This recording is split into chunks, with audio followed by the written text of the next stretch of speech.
ನಾನು ನಿಮಗೆ ಮೊನ್ನೆಯಿಂದ ಹೇಳ್ತಾ ಇದ್ದೀನಿ, ದರ್ಶನ್ ವಿಚಾರ ಬಂತು, ಪ್ರಜ್ವಲ್ ರೇವಣ್ಣ ವಿಚಾರ ಬಂತು, ಸೂರಜ್ ರೇವಣ್ಣ ವಿಚಾರ ಬಂತು ಅಂತ ಹೇಳಿ ಪ್ರಮುಖ ಸ್ಟೋರಿಗಳಿಂದ ನಾವು ಹಿಂದೆ ಸರಿಯಲ್ಲ.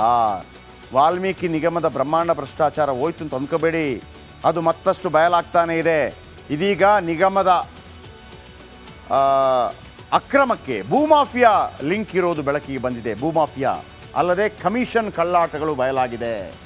ನಾವು ಈಗಲೂ ಒತ್ತಾಯ ಮಾಡ್ತಿರೋದು ಕೇವಲ ಈ ನಿಗಮದಲ್ಲಿ ಮಾತ್ರವಲ್ಲ, ಎಲ್ಲ ನಿಗಮದ ದುಡ್ಡನ್ನು ಚೆಕ್ ಮಾಡಬೇಕು. ಈಗ ವಾಲ್ಮೀಕಿ ನಿಗಮದ ಭೂಮಾಫಿಯಾ ಲಿಂಕ್, ಕಮಿಷನ್ ಲಿಂಕ್ ಏನದು, ಆ ಚಂದ್ರಶೇಖರಯ್ಯ ಸತ್ತದ್ದು ಯಾಕೆ, ಅದರ ಬಗ್ಗೆ ಮತ್ತೊಂದು ರಿಪೋರ್ಟ್.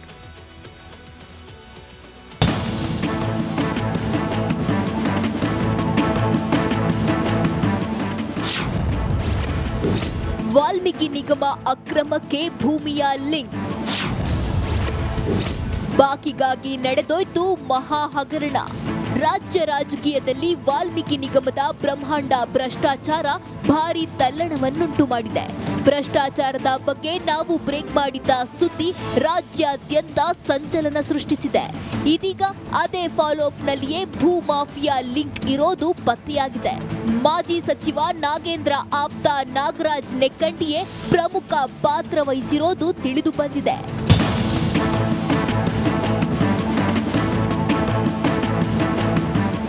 ಹೌದು, ವಾಲ್ಮೀಕಿ ನಿಗಮದಿಂದ ಸಮುದಾಯಕ್ಕೆ ಹಂಚುತ್ತಿದ್ದ ಸೈಟೇ ಈ ಅಕ್ರಮ ನಡೆಯಲು ಮೂಲ ಕಾರಣ. ಅದ್ಹೇಗೆ ಅಂತೀರಾ? ಪಿನ್ ಟು ಪಿನ್ ಆ ಕಥೆಯನ್ನ ನಿಮ್ಮ ಮುಂದೆ ತೋರಿಸ್ತೀವಿ ನೋಡಿ. ವಾಲ್ಮೀಕಿ ನಿಗಮಕ್ಕೆ ಸೈಟ್ ಮಾರೋದೇ ಅಕ್ರಮ ಹಣ ವರ್ಗಾವಣೆಯ ಕಿಂಗ್ ಪಿನ್ ನೆಕ್ಕಂಟಿ ನಾಗರಾಜ್ ಕೆಲಸ. ರಾಯಚೂರಿನಲ್ಲಿ ಎಕರೆಗೆ 3 ಲಕ್ಷದಂತೆ ಜಾಗ ಖರೀದಿ ಮಾಡ್ತಿದ್ದ. ಬಳಿಕ ಎಕರೆಗೆ 15 ಲಕ್ಷದಂತೆ ವಾಲ್ಮೀಕಿ ನಿಗಮಕ್ಕೆ ಮಾರಾಟ ಮಾಡ್ತಿದ್ದ. ಈ ವ್ಯವಹಾರದಲ್ಲಿ ನಾಗರಾಜ್ಗೆ 4 ಕೋಟಿ ಹಣ ಬಾಕಿ ಇತ್ತಂತೆ. ಇನ್ನು ಈ ಎಲ್ಲ ವ್ಯವಹಾರ ಬಿಜೆಪಿ ಸರ್ಕಾರದ ಅವಧಿಯಲ್ಲಿ ನಡೆದಿದ್ದು, ನಾಗೇಂದ್ರ ಸಚಿವರಾದ ಮೇಲೆ ಬಾಕಿ ಹಣಕ್ಕಾಗಿ ಒತ್ತಡ ಶುರುವಾಗಿತ್ತು.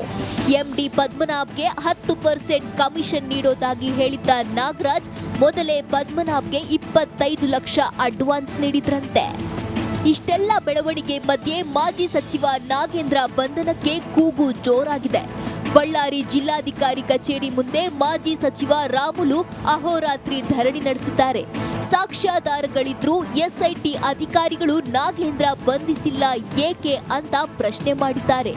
ವಾಲ್ಮೀಕಿ ನಿಗಮ ಸಮುದಾಯಕ್ಕೆ ನ್ಯಾಯ ಸಿಗಬೇಕು, ನಾಗೇಂದ್ರ ಬಂಧನ ಆಗಬೇಕು ಅಂತ ರಿಪಬ್ಲಿಕ್ ಕನ್ನಡದ ಮೂಲಕ ಖುದ್ದು ರಾಮುಲು ಆಗ್ರಹಿಸಿದ್ದಾರೆ. ಮೊದಲು ಈ ಸಮುದಾಯಕ್ಕೆ ನ್ಯಾಯವನ್ನು ಕೊಡಿಸ್ಲಿ. ಈ ಸಮುದಾಯಕ್ಕೆ ನ್ಯಾಯವನ್ನು ಕೊಡಿಸಿದಂಥ ಟೈಮಲ್ಲಿ ಅವರು ಮುಖ್ಯಮಂತ್ರಿಗಳಾದರೆ ಕೂಡ ನಮಗೆ ಸಂತೋಷ. ಯಾವುದೇ ರೀತಿಯಲ್ಲಿ ಕೂಡ ನಮಗೆ ರಾಜಕಾರಣ ಅನ್ನೋಂಥದ್ದು ಅದು ನಮಗೆ ಸೆಕೆಂಡ್ರಿ.